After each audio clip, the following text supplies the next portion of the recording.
యావత్ రాష్ట్రంలో ప్రతి గ్రామం నుండి పట్టణం వరకు పార్టీలకు అతీతంగా, ప్రాంతాలకు అతీతంగా మన తెలంగాణ అచ్చు సాంప్రదాయం అయినటువంటి బతుకమ్మ పండుగ తలపెట్టడం శుభ పరిణామం. రాష్ట్ర ముఖ్యమంత్రి గారికి, మంత్రివర్యులకి ధన్యవాదాలు తెలియజేస్తా ఉన్నాను.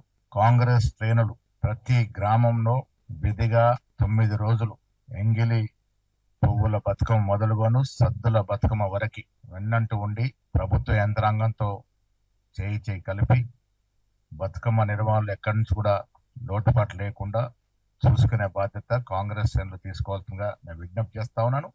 పార్టీలకు అతీతంగా బతుకమ్మ ఆడుకోవాలి.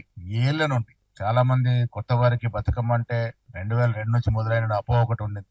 బతుకమ్మని ఇందాక మిత్రులు చెప్పినట్టు అసెన్స్ లేకుండా అదొక రాజకీయ వేదికగా మలుచుకొని దాని నుంచి లబ్ధి పొందిన సందర్భం. అందుకే ఇలా కాంగ్రెస్ పార్టీని మంత్రులు ధన్యవాదాలు చెప్తానండి. ఇది పార్టీలు లేవు, కుల మతాలు లేవు, ప్రాంతాలు లేవు, అందరు కలిసికట్టుగా కలుపుకొని బతుకమ్మ ఆడే విధంగా ప్రభుత్వం చర్యలు తీసుకుంటా ఉంది. ఈ బతుకమ్మలో అందరూ పాల్గొనాలి.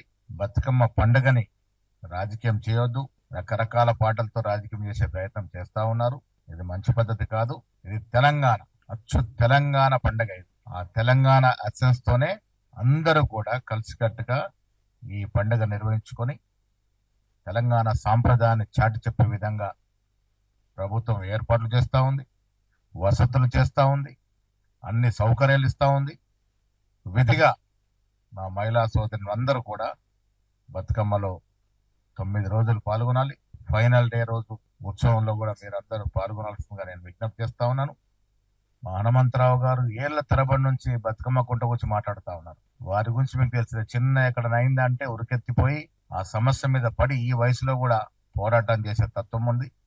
ఇలా బతుకమ్మ కుంట మళ్ళా ప్రభుత్వం ఆధీనమై బతుకమ్మ కోసమే కేటాయింపు జరిగింది అంటే దాంట్లో ముఖ్యమంత్రి గారితో పాటు హనుమంతరావు గారి పాత్ర గణనీయంగా ఉంది. 10 ఏళ్లుగా మీరు చూశారు, ఆస్తులు, కుంటలు, బతుకమ్మ కుంటలు అంటే ఎన్నో చెరువులు అన్యాక్రాంతం అయిపోయినాయి, ఆక్రమణ గురైపోయినాయి.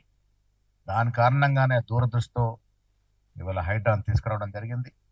దానివల్ల ఇలా బతుకమ్మ కుంట యథాస్థితికి చేరింది.